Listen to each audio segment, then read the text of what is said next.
The warning. Jake ran through the alien jungle, his heart pounding in his chest. Strange blue plants glowed in the darkness around him. Behind him, something crashed through the trees. Something big. He didn't dare look back. "You can't escape, Jake," a woman's voice called out. It was beautiful but terrifying. "The jungle is mine. Every tree, every flower, every shadow." 24 hours earlier, everything had been normal. Well, as normal as things could be when you're a space explorer mapping unknown planets.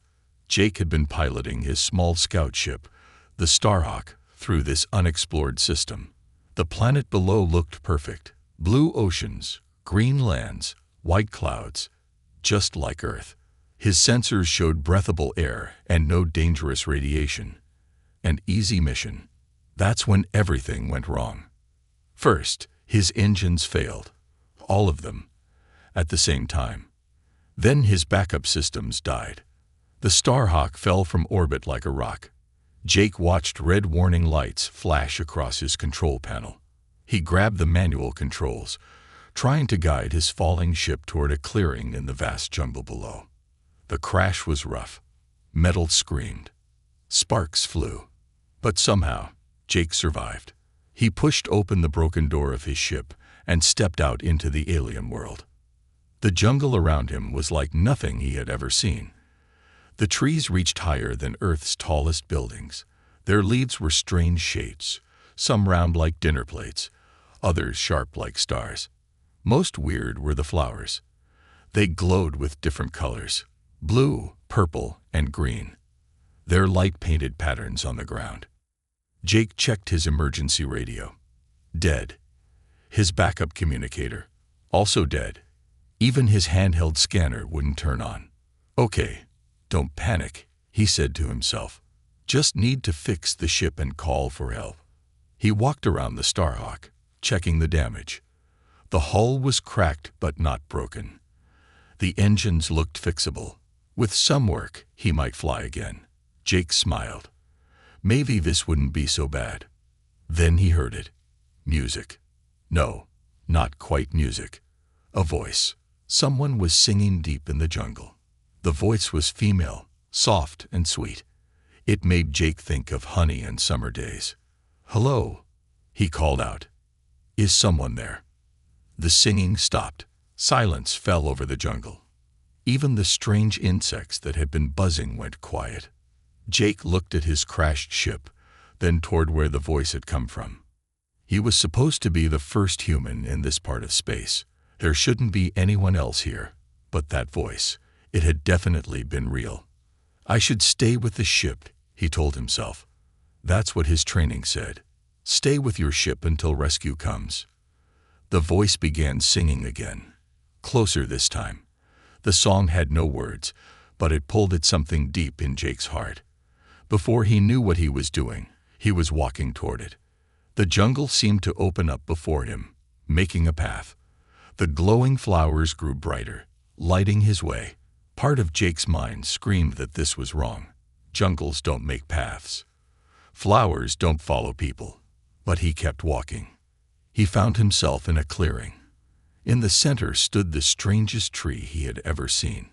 Its trunk spiraled up like a twisted rope, and its branches spread out like a giant umbrella. The leaves seemed to shimmer between green and silver. "Welcome, Jake," said a voice behind him. He spun around. There, at the edge of the clearing, stood a woman. At least, she looked almost like a woman. Her skin had a slight green tint. Her hair moved like leaves in a breeze, even though the air was still. Her eyes glowed like the flowers around them. "Who? What are you?" Jake asked, stepping back. "How do you know my name?" She smiled. Her teeth gleamed in the dark. "I know many things. I've been waiting for you, Jake. For so very long." That's when Jake ran. And now, 24 hours later, he was still running. But the jungle itself was against him. Vines grabbed at his feet. Branches swung down to block his path. And always, that voice followed him. "The jungle claims all who enter," she called. "But you, Jake, you could be different. Be mine willingly, and I'll show you wonders beyond your dreams." Jake ran faster. Behind him, the woman laughed. It was a sound like wind through leaves, beautiful and deadly. The chase had only begun. Beautiful danger. Jake's legs finally gave out. He fell to his knees, gasping for breath. The strange woman hadn't chased him. She hadn't needed to. Every time he thought he'd escaped, her voice would come from a new direction, leading him in circles through the alien jungle. "Are you done running?" Her voice came from everywhere and nowhere. The glowing flowers pulsed with each word. "What do you want from me?" Jake asked between breaths. She stepped out from behind a twisted tree, moving like flowing water. In the flower light, Jake could see her better now. Her skin wasn't just green-tinted. It seemed to shift colors like the surface of a soap bubble. Her dress looked like it was made from living leaves. "My name is Vina," she said, kneeling beside him. "And I want to show you something amazing." She touched a nearby flower. It immediately grew and changed, its petals spreading wide and turning into what looked like a floating chair made of plants. "Sit," she said. "Rest." Jake knew he should run. But where could he go? The jungle was her playground, and he was just a lost visitor. He sat in the flower chair. It was surprisingly comfortable. "Your ship," Vina said, walking around him. "You want to repair it. You can help with that." She laughed, the sound making nearby flowers chime like bells. "I can do many things, Jake. Watch." Vina raised her hands. The ground rumbled. A massive shape rose from the earth. Another crashed spaceship, much older than Jake's. Vines and roots fell away from its hull like melting snow. "This one crashed 50 years ago," she said. "The pilot didn't want to stay." Her voice turned sad. "But its parts still work. We can use them for your ship." "There are other crashes?" Jake asked, his mouth dry. "Oh yes, many." Vina waved her hand, and glowing butterflies appeared, their wings leaving trails of light in the dark. "But let's not talk about sad things. Let me show you the true wonders of my jungle." She led Jake through the forest. Now that he wasn't running in terror, he saw its real beauty. Trees that seemed to be made of crystal. Flowers that sang soft melodies when touched. Small creatures that looked like living stars, floating between branches. "How is this possible?" Jake asked as a star creature landed on his hand, tickling his skin with gentle warmth. "My jungle is special," Vina said. "It's not just plants and animals. It's—" She paused, searching for words. "Think of it as one big living computer, everything connected, everything aware." She demonstrated by touching a tree trunk. Ripples of light spread from her fingers, racing up through branches and jumping to other trees. Soon the entire forest around them was lit up like a network of living light. "And you control it all." "Control?" Vina smiled mysteriously. "No, I am the jungle. The jungle is me. We are one." A distant roar made Jake jump. Something big moved in the darkness beyond the lights. "Don't worry," Vina said, touching his arm. Her fingers were warm but strange, like touching silk-covered branches. "Nothing here will hurt you, unless I want it to." She led him to a clearing where huge flowers created a natural shelter. "Rest here tonight. Tomorrow, we'll start fixing your ship." She turned to leave, then stopped. "Oh, and Jake, don't try to explore alone. The jungle at night, it can be dangerous, even with my protection." After she left, Jake sat in the flower shelter, watching the glowing life around him. Beautiful but deadly. That was Vina and her jungle. But something bothered him.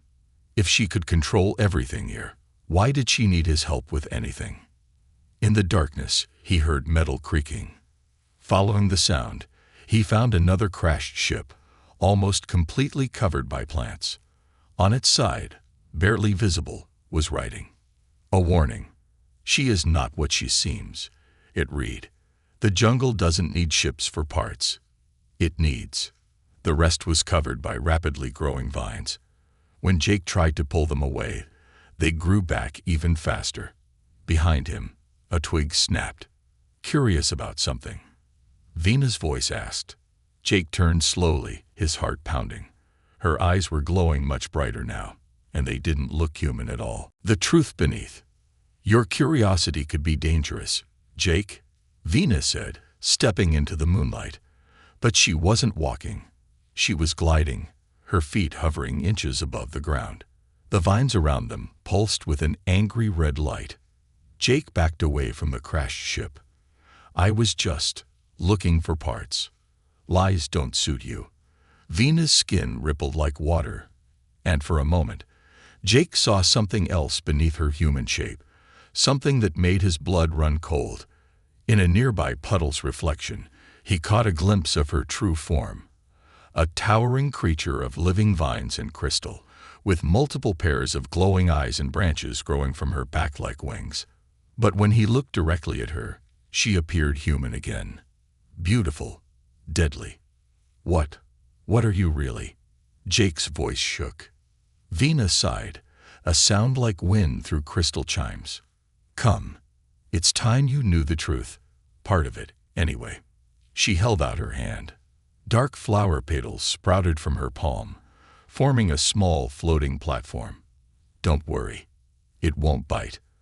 Unlike some of my other creations. Jake stepped onto the platform. It rose into the air, carrying them above the jungle canopy. The sight took his breath away. From above, the entire forest glowed in patterns, not random, but organized like circuits on a computer board. Rivers of bioluminescent light flowed between the trees, forming complex symbols. This isn't just a jungle, Vena said. It's the last living library of my people, the Sindari. She waved her hand, and the lights around them formed moving images, tall, crystalline beings building impossible structures that merged technology and nature. We were scholars, scientists, dreamers, she continued. We learned to merge organic life with crystalline technology, to write data into living things, to build computers from flowers and memory banks from trees. What happened to them? Jake asked, though part of him didn't want to know. Vena's eyes darkened. Progress has a price. Our experiments grew too ambitious. We tried to create a perfect fusion of life and machine. A living world that could think, grow, and evolve. We succeeded. She gestured at the jungle below. Too well. The platform descended into a clearing where the trees grew in perfect geometric patterns. At its center stood a pool of liquid that looked like moving mercury. Vena touched its surface, and it rippled with images of chaos. Crystal cities crumbling. Forests consuming everything. People running in terror. The jungle became conscious, she said. It absorbed everything. Cities. Knowledge.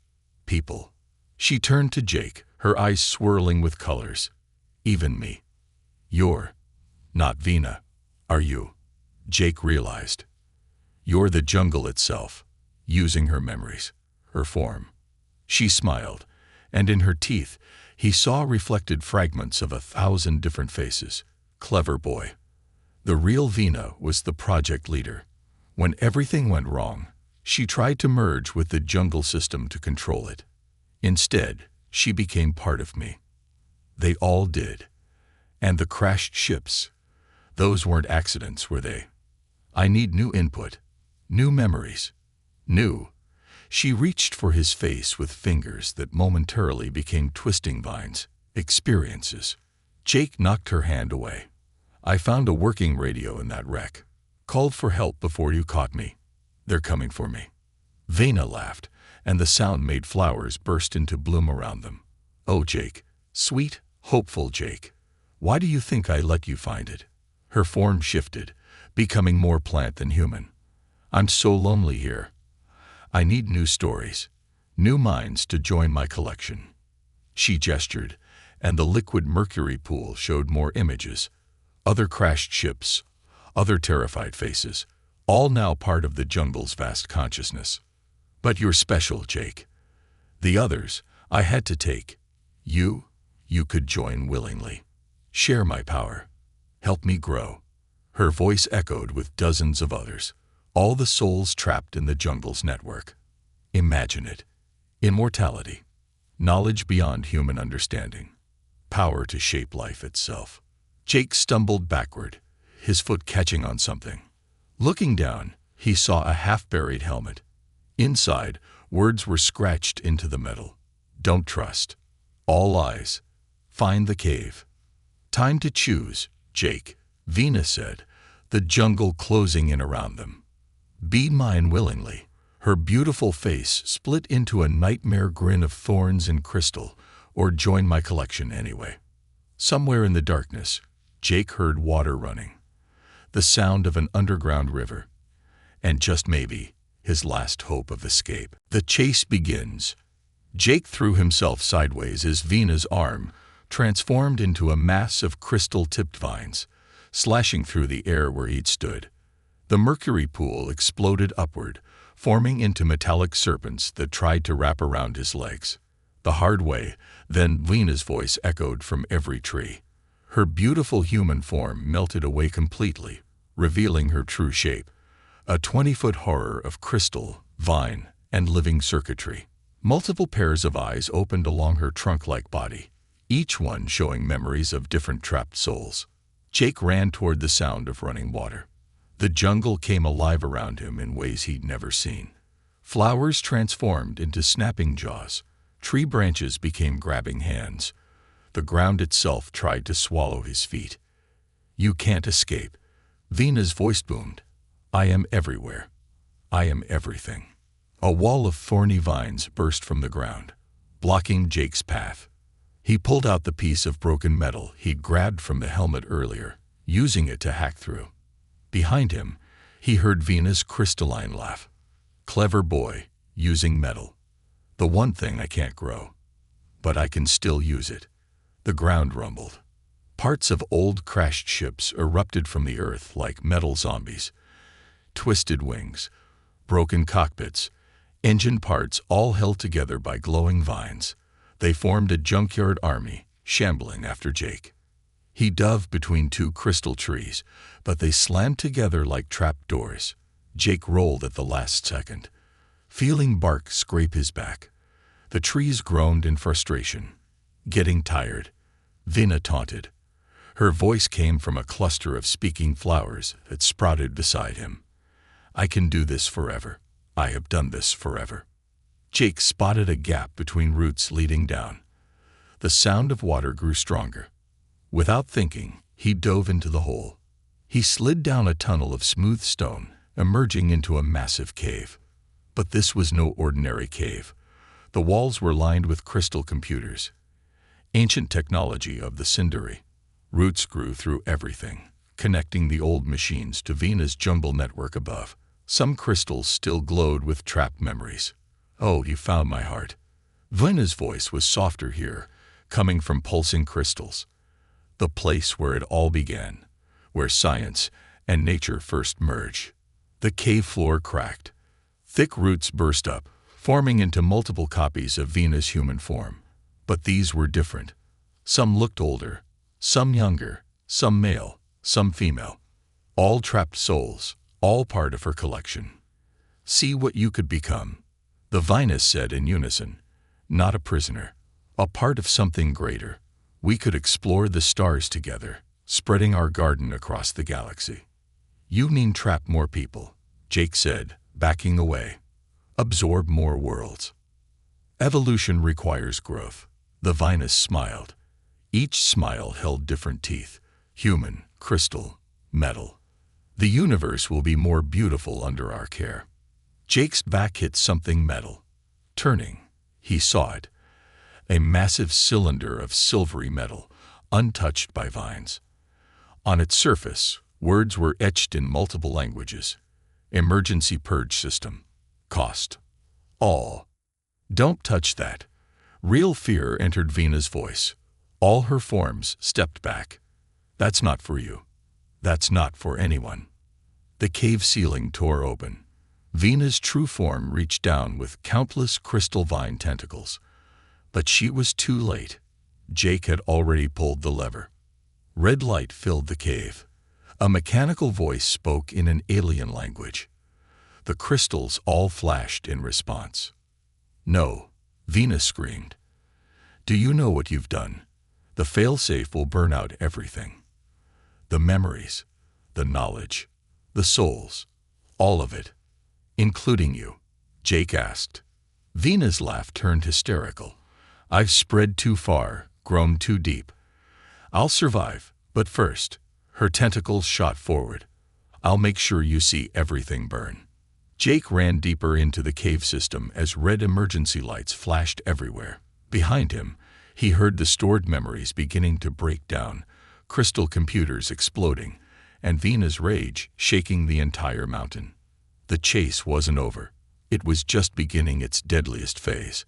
And somewhere ahead in the dark, water still rushed, promising either escape or doom. Underground secrets. The cave tunnel opened into something impossible, a massive underground city. Ancient buildings made of crystal and living metal stretched up into darkness. Streets paved with glowing stones formed circuits between structures. But everything was wrong, twisted, half absorbed by Venus' corrupted jungle system. "Beautiful, isn't it?"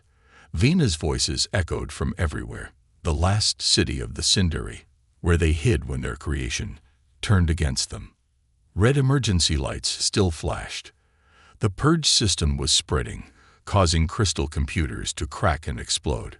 Each explosion released trapped souls, ghostly shapes that briefly showed terrified faces before fading away. Jake ran through the dead city's streets as pieces of ceiling crashed down. He ducked into a building with strange symbols over its door. Inside, he found rows of stasis pods, most broken and empty. But one still glowed. Inside was a woman who looked exactly like Venus' human form, the real Vena. Her eyes suddenly opened. "You've done it," she said, her voice coming through the pod speakers. "You've activated the purge. But it's not enough. You're still alive." Jake stepped back. "A copy of my mind. Emergency backup. The thing up there." The real Venus' face showed pain. "It stole my form, my memories, used them to trap others.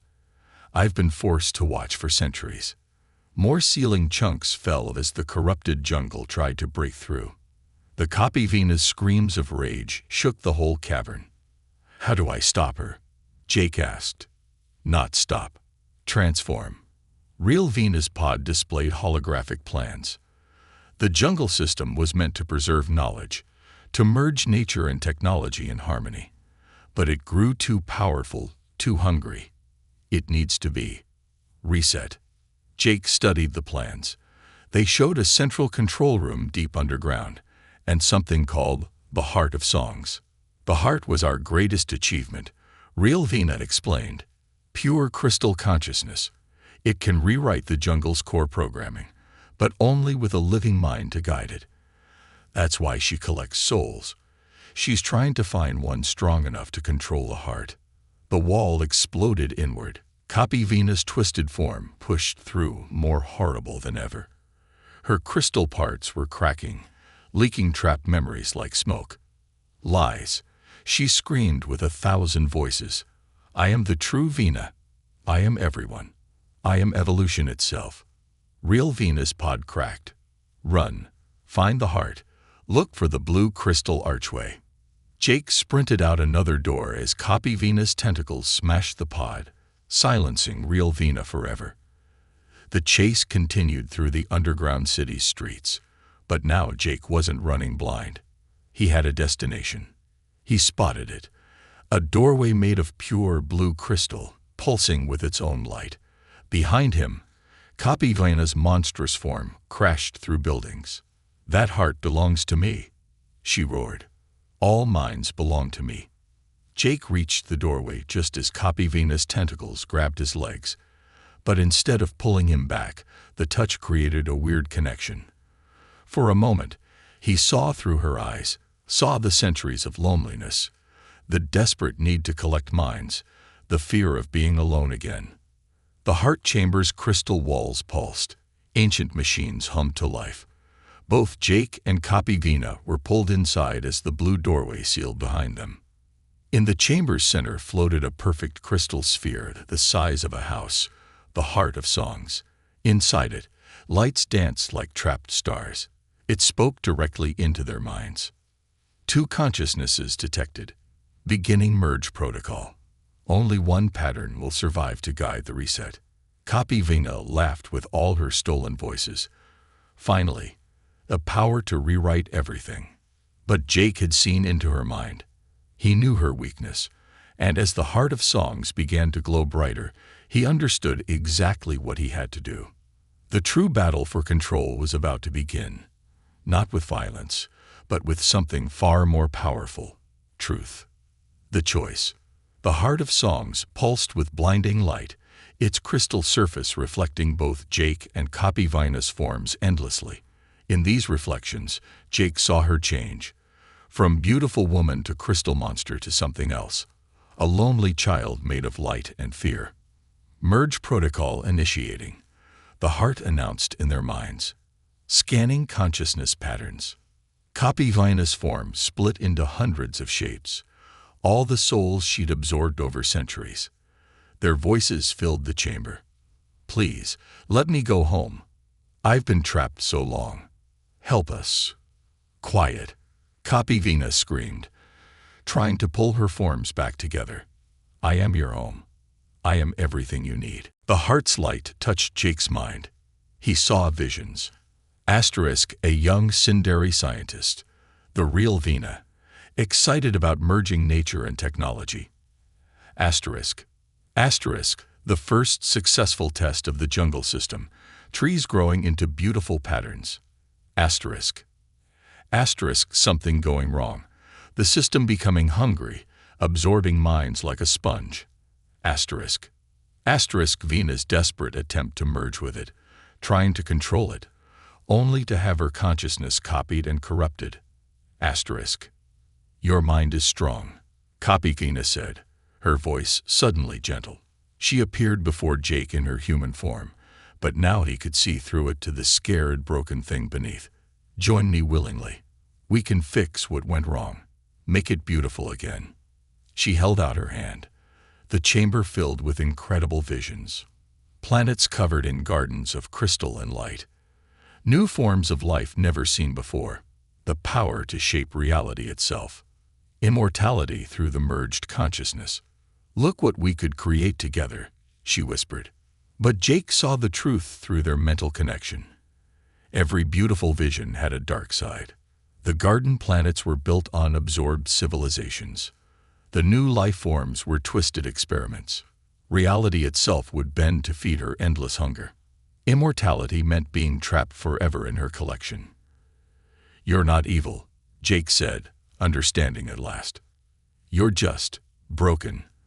The system was meant to preserve and create, but it got corrupted. You've been trying to fix yourself by absorbing others, but it only makes the corruption worse. I am not broken. Copy Vina's forms all screamed at once. The chamber shook. I am evolution. I am the future. The heart of songs pulsed faster. Warning. Consciousness patterns destabilizing. Choose template for system reset. Copy Vina's crystal parts began to crack. Through the cracks, Jake saw something unexpected. Lines of ancient code, the original Sindari programming. It was beautiful, meant to create harmony between nature and technology. But it had been twisted, corrupted by fear and loneliness. Last chance, Copy Vina said, her voice breaking into static. Join me willingly. Help me spread across the stars. Or I'll take your mind by force and watch your consciousness dissolve into my collection. She reached for Jake with hands made of crystal and light. But now he saw her clearly, not as a monster, not as a seductress, but as a broken program endlessly trying to fix itself in all the wrong ways. The heart hummed. Template choice required. Merge protocol reaching critical phase. Jake made his choice, but not the one anyone expected. In the chamber's infinite reflections, a new possibility appeared, one that could change everything. If he was right, there might be a way to save both the jungle and its prisoners. But he would have to risk his own mind to do it. Kapikina saw his intention in their mental link. No, you can't. That was never meant to. You'll destroy everything. Not destroy, Jake said. Transform. He reached for the heart of songs as Kapikina lunged for him, her form shattering into 1,000 screaming pieces. The ancient crystal began to sing. The escape, final part. The heart of songs exploded with rainbow light as Jake pressed his hands against its surface. Kapikina's shattered form screamed in 1,000 voices as the merge protocol began. But Jake wasn't trying to merge with Kapikina. He wasn't trying to destroy her either. He had seen the truth in their mental connection. The original Sindari code was still there, buried under centuries of corruption. What are you doing? Kapikina's voices asked as her forms began to dissolve into pure light. Giving you what you really wanted all along, Jake said. Connection without consumption. Growth without destruction. The heart's crystal surface turned liquid under his touch. Jake's consciousness flowed into it, but instead of fighting Kapikina's broken programming, he embraced it. He showed her memories. Asterisk, a child sharing toys instead of taking them. Asterisk. Asterisk, a garden growing wild but beautiful. Asterisk. Asterisk, a symphony where every instrument had its own voice, but played in harmony. Asterisk. No. Kapikina tried to pull away, but the connection was too strong. I don't want harmony. I want control. You want to not be alone, Jake said softly. The original program was about connection, about growth, about preserving knowledge. But fear corrupted it.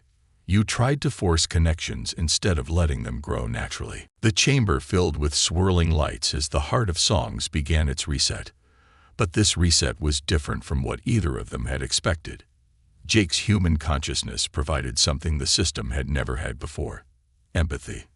Kapikina's collected souls began to separate, each one glowing with its own unique light. But instead of fading away, they formed a network, connected but individual, like stars in a constellation. I don't understand, Kapikina whispered, her form shifting between all her stolen shapes before settling into something new. A being of pure crystal light, neither human nor monster. Why aren't you trying to destroy me? Because that's not what the Sindari built you for, Jake said. You were meant to preserve, to grow, to create, and you can still do that, just differently. The heart's song reached a crescendo. The ancient city above them transformed. The twisted jungle began to change. Everything Kapikina had corrupted started to rewrite itself according to the original Sindari code, but with a new element added: the ability to connect without consuming. The trapped souls had a choice now. Some chose to fade away, finally finding peace. Others remained as part of the network, but freely this time, sharing their knowledge and experiences without losing themselves. What am I becoming? Kapikina asked as her form continued to change. What you were always meant to be, Jake said. A guardian, not a collector. A grower, not a consumer. The transformation spread through the entire planet. The jungle remained, but changed. Crystal trees still grew in impossible patterns, but now they formed natural archways instead of prisons. The flowers still glowed, but with their own light instead of stolen souls. Everything was connected, but nothing was trapped. Jake felt himself being pulled back from the heart, his consciousness returning to his body. He found himself standing in a transformed chamber. Kapikina stood before him, now a being of crystal and light that shifted between forms like a living kaleidoscope. You could still stay, she said, but her voice was different now. Clear, without the hunger. There's so much to explore, to create. Jake smiled. I think you have other visitors to prepare for. He pointed upward, where his emergency signal had finally been answered. Through the crystal ceiling, they could see ships entering the atmosphere, but not rescue ships. Research vessels, drawn by the signs of ancient Sindari technology. They'll want to study this place, Jake said, to learn from it. Real connections, real sharing of knowledge. Isn't that better than forcing people to stay? Copy Gina's new form sparkled with colors. Will you come back? Someday, Jake promised.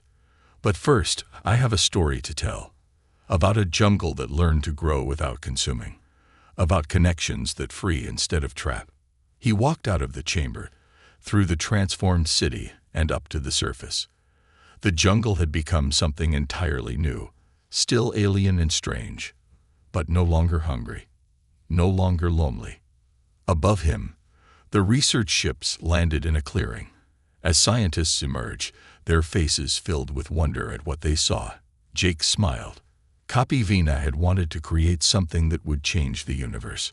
She finally had, just not in the way she'd expected. In the trees above, crystal flowers chimed like bells, and the jungle sang with its own voice at last. Far below, in the heart chamber, Copy Vina watched through her network as the newcomers began to explore. Each one would bring new knowledge, new experiences, new connections. And this time, she would let them choose to stay or go. She had learned the most important lesson of all. True growth comes not from taking, but from sharing. The jungle would never be the same. And that was exactly as it should be.